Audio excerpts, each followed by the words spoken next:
परमपिता परमेश्वर, हम आपको धन्यवाद करते हैं इस समय को। आज हम छोटी सी प्रार्थना के साथ में हम वचन की ओर आगे बढ़ते हैं, ताकि परमेश्वर का जो अनुग्रह है हम सब पर पड़े और वचन सुनने वाले के ऊपर में भी अनुग्रह पड़े। आमीन, हालेलुया। हे परम प्रधान सर्वशक्तिमान परमेश्वर प्रभु, इस दिन के लिए, सुबह के लिए हम आपको शुक्र अदा करते हैं। अब्बा पिता खुदावन परमेश्वर, आज का दिन यहोवा ने बनाया और हम सब इसमें आनंदित होए। आमीन, हालेलुया। खुदावन परमेश्वर, इन वचनों को जिन हमें पढ़ने जा रहे हैं मेरे पिता, इन वचनों से खुदावन आप हमसे बात करें और परमेश्वर सुनने वाले आशीष पाए पिता। और खुदावन ऐसा आपका परमेश्वर अभिषेक का कटोरा हम पर ऐसे उड़ेले जैसे परमेश्वर प्रभु जी आपने दाऊद के ऊपर परमेश्वर अभिषेक किया पिता प्रभु, और वैसे ही अभिषेक हम पर सुनने वालों पर परमेश्वर बने रहे, ताकि परमेश्वर जैसे आप दाऊद के संग संग रहे मेरे खुदा परमेश्वर, वैसे ही आप हमारे संग रहे। और खुदा हम इस अभिषेक को कभी न खोए, और अगर किसी ने अपने अभिषेक को खो दिया अपनी गलतियों के कारण, तो खुदावन ये अभिषेक परमेश्वर प्रभु जी जो आज इन वचनों को सुनने के बाद में मिले, खुदा वो सदा और सर्वदा उन सब पर, सुनने वालों पर प्रभु जी, और परमेश्वर प्रभु जी बोलने वालों पर भी प्रभु जी खुदा बाप सदा स्थिर रहे। आमीन, हालेलुया। Thank you Lord. सारी विनती प्रार्थना हम खुदा यीशु मसीह के नाम से मांगते, आमीन। तो आज हम पढ़ने जा रहे हैं 1 शमूएल का 10 का 15 और 16। साउल के चाचा ने कहा, मुझे बतला कि शमूएल ने तुमसे क्या कहा। साउल ने अपने चाचा से कहा, उसने हमें निश्चय करके बताया है कि गदहिया मिल गई है, परंतु जो बात शमूएल ने राज्य के विषय में कही थी वह उसने उसको नहीं बताई। आमीन, हालेलुया। तो यहाँ पर हम आज उन अभिषेक के बारे में पता चलेगा, और हमें परमेश्वर किन सीक्रेट बातों के बारे में हमसे बात कह रहे और बताना चाह रहे, हमें किस तरीके से चलना है और हमें अपने अभिषेक को खोने से किस तरीके से बचाना है। परमेश्वर आज हमारी अगुवाई करेंगे और हम उनकी प्रेजेंट में आज हम चलते रहेंगे। आमीन, हालेलुया। तो यह साउल के चाचा ने जब उससे पूछा कि शमूएल ने तुझसे क्या कहा, मतलब ये कि साउल के चाचा कहीं ना कहीं ये जानते थे कि वहाँ एक भविष्यता है, और वो जानता है कि साउल के बारे में शमूएल ने कुछ खास बात बताया है। तो यार 16 में कहते हैं कि साउल ने कहा, शमूएल ने कहा कि मेरा विश्वास करो तुम्हारी गदहिया मिल गई, लेकिन साउल ने अपने अभिषेक के बारे में नहीं बताया कि उसका राज्य अभिषेक हुआ है। तो यहाँ पे वचन क्या कह रहा है कि मतलब क्या हमें अपने अभिषेक को छुपा के रखना चाहिए जो साउल ने किया था। शायद उसे विश्वास नहीं हुआ हो कि ऐसा हुआ, कि मतलब एक गधी और बैल चराने वाला का कोई राज्य अभिषेक हुआ है, ऐसा उसे ट्रस्ट नहीं हुआ होगा, या जब तक पूरा ना हो जाए तब तक वो भी छुपा के रखना चाहिए, ऐसा कुछ उसके दिमाग में होगा। क्योंकि हमारे साथ में भी कई बार ऐसा होता है कि हम कोई कार्य की शुरुआत करते हैं या कोई चीज़ खरीदी करते हैं, तो हमें लगता है कि नहीं, जब तक ये कंप्लीट ना हो जाए तब तक इसे नहीं बताना चाहिए, और जब हो जाएगा तो खुद पे खुद बताने की भी ज़रूरत नहीं होगी, खुद पे खुद सामने आ जाएगा। जब साउल का अभिषेक हुआ तो उस वक्त साउल के अभिषेक के समय 3 लोग वहाँ मौजूद थे, एक परमपिता परमेश्वर, दूसरा शमूएल और एक तीसरा साउल। 3 ही लोगों को पता था कि साउल का अभिषेक हुआ है। तो इस अभिषेक के बारे में परमेश्वर कुछ बातों को हम पर प्रकट कर रहे हैं, और हम उसे जानने के लिए 1 शमूएल 15 का 8 और 9 पढ़ते हैं। और उनके राजा अगाग को जीवित पकड़ा और उसकी सब प्रजा को तलवार से नष्ट कर डाला, परंतु अगाग पर और अच्छी भेड़ बकरियों, गाय बैलों, मोटे पशुओं और मेमनों और जो कुछ अच्छा था उन पर साउल और उसकी प्रजा ने कोमलता की दया की, अर्थात और उन्हें नष्ट न करना चाहा, परंतु जो कुछ तुच्छ और निकम्मा था उसको उन्होंने सत्यानाश किया। हालेलुया, आमीन। यहाँ साउल ने क्या किया कि परमेश्वर ने उसे आज्ञा दी थी कि तू अमालिकों के सारे जितने भी है पशु और जो भी लोग हैं सभी को मार डालना, किसी को भी जीवित नहीं रखना। लेकिन साउल ने क्या किया कि उसने सब प्रजा को तो मार दिया, लेकिन जो अच्छे पशु थे, भेड़ बकरियां थी, उन पर दया दिखाई, क्योंकि वो अच्छे हष्ट पुष्ट और स्वस्थ थे। तो उसे क्या लगा कि हाँ, इसे मैं परमेश्वर को होम बलि भेंट में चढ़ाऊंगा और परमेश्वर को खुशी होगी इस चीज़ से कि हाँ, मैंने अच्छा काम किया। लेकिन परमेश्वर किसी होम बलि के से खुश नहीं होता है। परमेश्वर को खुशी अगर करना चाहते हैं तो हम उसे खुश उसकी आज्ञा पालन में रह कर के खुशी हम दे सकते हैं, क्योंकि परमेश्वर को ये भाता है कि जब हम उसकी मर्जी से जब हम चलते हैं तो परमेश्वर को ये सबसे प्रिय लगता है। तो साउल ने क्या किया कि उसने परमेश्वर की आज्ञा पालन न करके उसने अपनी बुद्धि का इस्तेमाल किया और उसने उन जानवरों को दया दिखाई और उसने उन्हें जीवित छोड़ दिया और वो लेकर के आ गया। देन क्या हुआ, उसने काम तो बहुत अच्छा किया था, उसने कोई बुरा काम नहीं किया था, उसने एक प्रकार से अच्छा ही काम किया। लेकिन कई बार हम ना अपनी बुद्धि का इस्तेमाल करके कई बार हम अपनी मूर्खता को प्रकट करते हैं। हमें जो आज्ञा दी गई है हमें उस आज्ञा के अनुसार चलना ही हमारे लिए अच्छा है, क्योंकि देखो परमेश्वर ने ब्रह्मांड बनाया है, पूरी सृष्टि की रचना परमेश्वर ने की है। उसे पता है कि हमारे लिए क्या सही है और क्या गलत है। तो यहाँ पे जो उसने अपनी बुद्धि का इस्तेमाल किया वो बुद्धि उसे उसके लिए बहुत भारी पड़ी और उसको अपनी राजगद्दी खोनी पड़ी। और देखो परमेश्वर जब इज़राइलियों ने जब राजा मांगा, परमेश्वर खुद इस पृथ्वी का राजा है, फिर भी इज़राइलियों ने अपने लिए राजा मांगा और परमेश्वर ने उन लोग राजा के डिमांड करते, इसलिए परमेश्वर ने खुद साउल को चुना था कि ठीक है, मैंने एक व्यक्ति को चुना है। और परमेश्वर ने खुद उसे चुन करके उसे अभिषिक्त किया कि हाँ, ये मैंने चुना है। फिर भी देखो परमेश्वर ने खुद चुना और खुद अभिषेक किया, इसके बावजूद भी उसने साउल ने जो एक गधी और बैल बकरियां जो चराता था, वो वहाँ से परमेश्वर ने उठा करके उसे एक राजगद्दी में बिठाया कि वो उस पद को अधिकार को उसे दे और उसे संभाले। लेकिन वो जब उसके पास में जो चीज़ें आई, उसे जो अधिकार मिला और जो चीज़ें मिली उसे जिससे वो लोगों पे शासन कर सकता था, कहीं ना कहीं उसके मन में लगा कि हाँ, मैं योग्य हूँ और इसीलिए परमेश्वर ने मुझे चुना है और मैं जो करूँगा परमेश्वर मेरे साथ होगा, तभी तो उसने मुझे कहाँ से कहाँ लाया। तो ये चीज़ें उसके मन में आई और उसे अपनी बुद्धि का जो इस्तेमाल करके अपना जो अभिषेक परमेश्वर ने उसे दिया था वो उसने खो दिया प्रियो।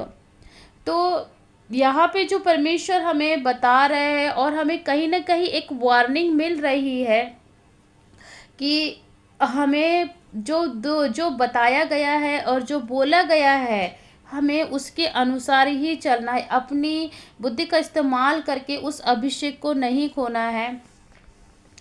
और सच में प्रियो, मैं कहना चाहूँगी यहाँ पे 1 शमूएल 15 और 17 में लिखा है, जब साउल की अपनी कोई पहचान नहीं थी, वह एक गधिया और बैल चराता था, तब प्रभु ने उसको चुना और साउल परमेश्वर के हर आज्ञा के अनुसार चलता था। पर जब उसको राजा बना और लड़ाइयाँ जीत गया परमेश्वर के द्वारा, तो उसे लगने लगा कि मैं जो कर रहा हूँ प्रभु मेरे साथ है। पर कई बार ऐसा नहीं होता है। परमेश्वर के अधीन होकर चलना और आज्ञा पालन करना उसे भाता है, उसे खुश कर सकते हैं। किसको? हम परमेश्वर को। जैसे कि चूंकि मैंने अभी थोड़ी देर पहले कहा, लेकिन परमेश्वर किसी होम बलि से खुश नहीं होता है और ना ही किसी उपवास से उसे खुशी मिलती है कि मेरे बच्चे भूखे रहे। लेकिन परमेश्वर को खुशी मिलती है कि जब हम उसके लिए उन इच्छाओं को मारते हैं, उन भावनाओं को मारते हैं जो परमेश्वर को नहीं भाती है, वो उस चीज़ों से परमेश्वर खुश होता है। पर परमेश्वर ने एक और बात कहना चाहूँगी इसमें, अगर परमेश्वर ने सच में किसी को श्रापित कर दिया है तो आप उसे कभी भी किसी भी हालत में उसे बचा नहीं सकते, क्योंकि जीवन का श्वास परमेश्वर है और वही है। साउल भी यही गलती किया, अमालियों को बचा कर के उस जो उनके जानवरों को उन्होंने घर में लेकर के आया और उसे लगा कि ये बहुत अच्छा है। तो परमेश्वर ने अमालिकों को पहले ही छोड़ दिया था उनके कामों के वजह से कि वो किस तरीके से गलत कार्य करते थे। और साउल ने उन श्रापित चीज़ों को उठा करके लेके आया, उन घृणित चीज़ों को उठा करके अपने साथ लेकर के आया। तो हम जिसे परमेश्वर ने छोड़ दिया है और परमेश्वर ने जिसे घृणित कर दिया है, परमेश्वर ने जिसे श्रापित कर दिया, अगर हम उसी चीज़ को करते हैं तो ये जो हम पर परमेश्वर की जो दया है, जो अनुग्रह है, हम उसे खो देते। और साउल ने वही कार्य किया। तो हमें सीख लेनी चाहिए कि हमें जीवन में अपनी नहीं, परमेश्वर की योजना के अनुसार जीना है। पर हमें कैसे पता चलेगा कि परमेश्वर की इच्छा क्या है? और सच में परमेश्वर की इच्छा अगर आपको जाननी है तो हमें हर दिन बाइबल पढ़ना है, प्रेयर करना है, प्रार्थना करना है, परमेश्वर से पूछना है और परमेश्वर हमें अनुग्रह देंगे कि हमने किस तरीके से चलना है। आमीन, हालेलुया। तो यहाँ पर एक मैं कुछ बताना चाहूँगी जो मैंने सीखा कि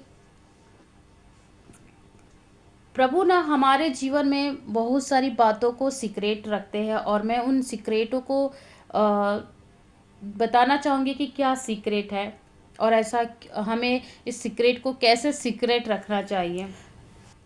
मुझे लग रहा है कि प्रभु कुछ बातें सीक्रेट रखना है तो जब वो पूरा होगा तो प्रभु बताने भी बोलेगा और खुद वो सामने भी आएगा।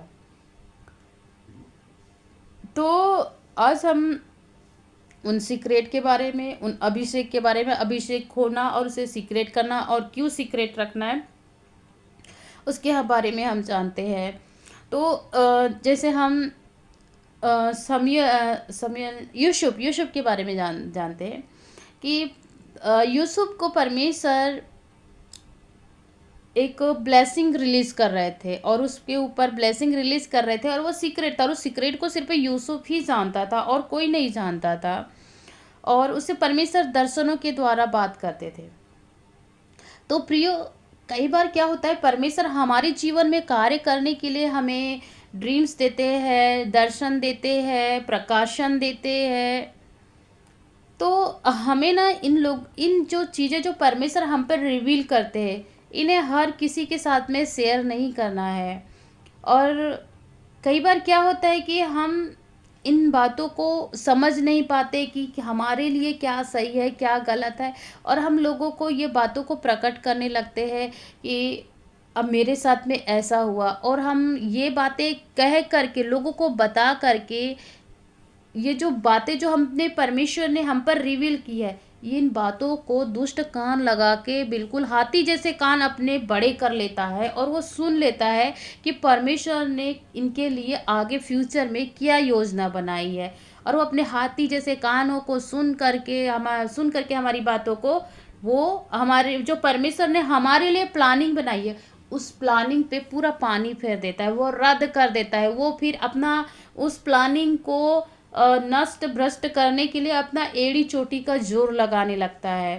तो प्रियो, परमेश्वर हमें जब कोई बातें हमें बताते हैं या हमारे ऊपर रिवील कर रहे हैं तो इस चीज़ का स्मरण रखें कि आपके ड्रीम्स, आपके दर्शन, आपके प्रकाशन हर किसी को नहीं बताने। अगर आपको किसी को बताने हैं तो ये ध्यान रखो कि क्या सच में वो व्यक्ति आत्मिक रीति से सही है या वो गॉडली है, आपके लिए वो सही सोचता है। कहीं ऐसा तो नहीं कि वो आपको दिख तो रहा है गॉडली, लेकिन वो आपके लिए कहीं ना कहीं बुरे थॉट्स रखता है। तो इन चीज़ों को आप हमेशा ध्यान रखें। कई बार क्या होता है कि हम कुछ चीज़ों को लोगों को बोल देते हैं, बता देते हैं, तो लोगों को ये लगने लगता है कि यार ये इतना परफेक्ट कैसे, परमेश्वर इसी पे कैसे रिवील हो सकता है, तो हर प्रकार से है, मतलब धन धान्य में भी संपन्न है और पारिवारिक रूप में भी अच्छे हैं और कहना चाहिए सुंदरता में भी अच्छे हैं, और परमेश्वर इसे प्रकाशन भी दे रहे हैं, इसे ड्रीम भी दे रहे हैं, इसको और भी इसके लिए फ्यूचर में बड़ी बड़ी प्लानिंग कर रहे हैं।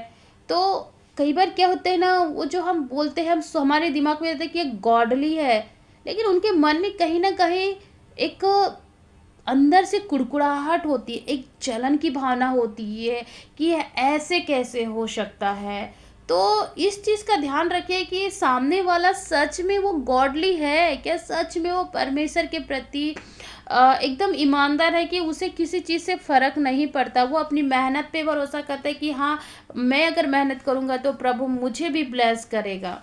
तो इस चीज़ का ध्यान रखें, क्योंकि ये चीज़ जब बताते हैं ना, तो ये चीज़ बड़ी हमारे लिए दुविधा उत्पन्न हो जाती है। सपोज दैट हम ले लेंगे यूसुफ के जीवन से, कि यूसुफ को जो परमेश्वर ड्रीम देता था, वो ड्रीम उसने किसी पड़ोसी को नहीं बताया था, किसी गांव घर के शहर के लोगों को नहीं बताया था। परमेश्वर जो उसके लिए रखे थे योजनाओं को, उस योजनाओं को यूसुफ ने अपने ही भाइयों को बताया, अपने सगे भाइयों को बताया कि पर मुझे ये ड्रीम दिख रहा है। और उसके भाई लोगों को वो बुरा लगता था, क्योंकि वो सुंदर है, उसके पिताजी उसे बहुत प्यार करते थे, उसे बहुत सुंदर सुंदर वस्त्र देते थे, और उन्हें लगता था कि, और ऊपर से इसको ड्रीम भी परमेश्वर इतने अच्छे दे रहा है, तो ये क्या छोटा होकर के हम पर अनुशासन करेगा, क्या हम इसके अधीन हो जाएंगे।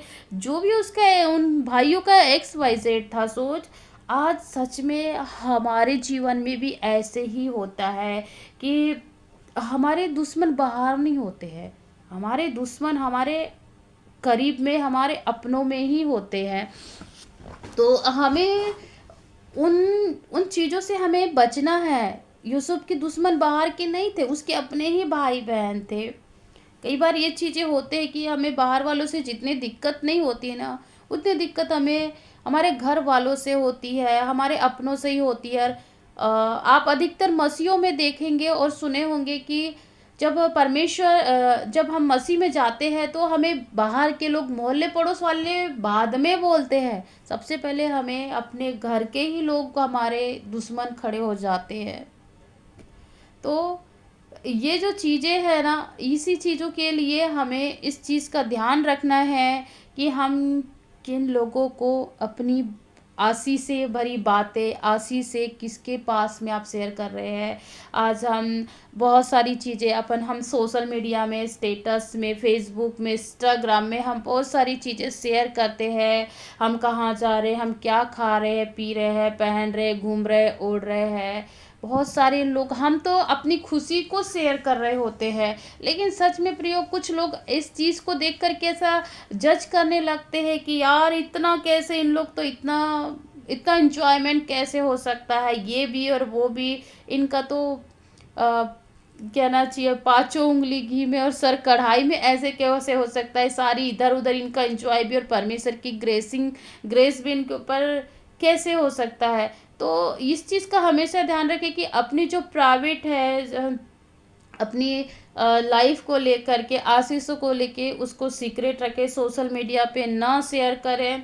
और कहना चाहिए पति पत्नी के या बच्चों के साथ में अगर कोई भी आपकी पारिवारिक बातें हैं, तो उसे बाहर ना शेयर करें, बाहर वालों को शेयर, वो बेडरूम और अपने घर के अंदर तक ही रखें, लोगों को ना बताएं। क्योंकि लोग सिर्फ हमारे जो बातें में जो कड़वाहट होती है, कोई बातें होती है, तो ये चीज़ों को कुछ लोगों को बड़ी खुशी मिलती है, एंजॉय करते हैं और हमारा मजाक भी उड़ाते हैं। तो इन बातों को हमें सीक्रेट रखना है, अपने घर की बातें हमें अपने घर तक रखना है, परमेश्वर से अनुग्रह मांगना है कि परमेश्वर हमें अनुग्रह दे, कि हमारे घर में शांति दे, कि हम इस जो हमारे घर में हुआ है इसमें आप शांति रिलीज़ करें, ताकि हम यहाँ से बाहर निकले और दुष्ट की कोई भी पकड़ हमारे ऊपर ना बनी रहे।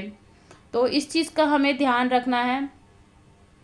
तो ये मैंने इस एक समूएल से मैंने अध्याय से मैंने सीखा कि अभिषेक हम किस तरीके से खोते हैं। एक तो हम अपनी बुद्धि के द्वारा, दूसरा प्रदर्शन के द्वारा, तीसरा हम घमंड के द्वारा और दिखावे के द्वारा। तो हमें ये चीज़ें नहीं करना है प्रियो।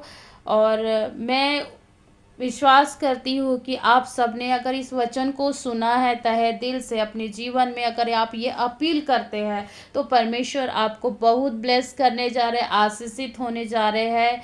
और मैं परमेश्वर से यही दुआ करती हूँ कि खुदावन आप सुनने वाले भी आशीष पाए और इस चीज़ को बहुत सीक्रेट रखे अपनी आशीषों को, और हर किसी से शेयर ना करे, और गॉडली लोगों के आसपास में रहे, संपर्क में रहे और संगति में सदा बना रहे। तो आप सभी को जय मसीह की। God bless you all of you.